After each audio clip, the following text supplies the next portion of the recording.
Breaking tonight, a race against time becoming more desperate by the hour. First responders underneath the rubble of the Florida condo collapse, listening for any sign of life. 99 people are still unaccounted for at this hour, and one person is dead.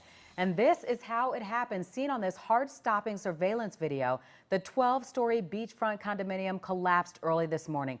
First one tower and then the other, with the floors appearing to pancake on top of each other, with people likely sleeping inside. Rescue crews will work through the night to search for survivors. The mayor of Surfside saying they are not short on resources, they are short on good luck. And that's what he's hoping they'll get more of tonight. Miami-Dade Fire Rescue working feverishly in an underground parking garage tonight to access the collapsed Champlain Towers. We'll be working throughout the night, continue our search and rescue efforts.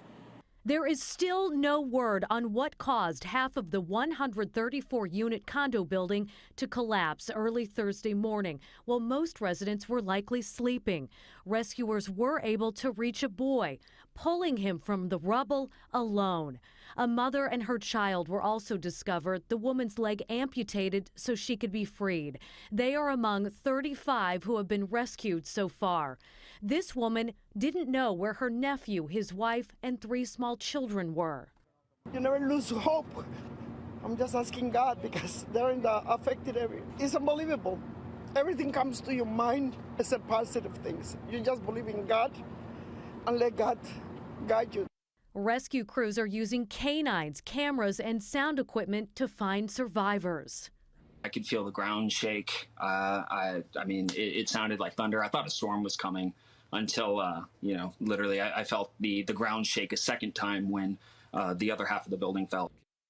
And tonight, the tragedy hits home. We are learning a longtime Chicago native may have been inside the building at the time and is missing tonight. He was supposed to leave today to visit his daughter here in the Chicago suburbs. His daughter telling us his condo was in one of the towers that collapsed, and she has not heard from him since. I spoke with her earlier tonight.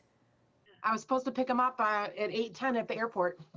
Yeah, he had just finished a trip to California to visit my brother.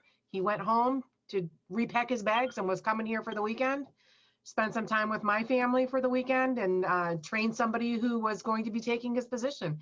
He was planning on retiring in the fall. So yeah, I should be picking him up right now.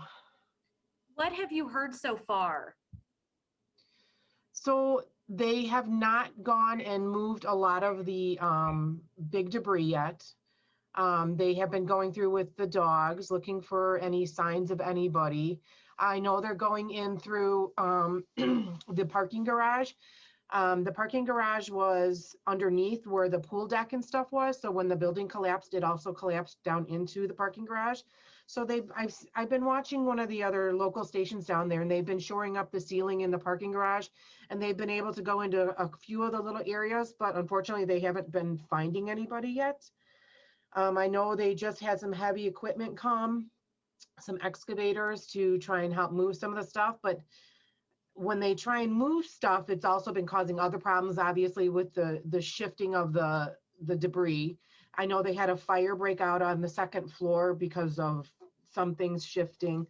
So it's just not a really safe place for those people to be right now. As much as I want them in there immediately looking, it's not safe for them yet. And I get that, but it doesn't make it any easier.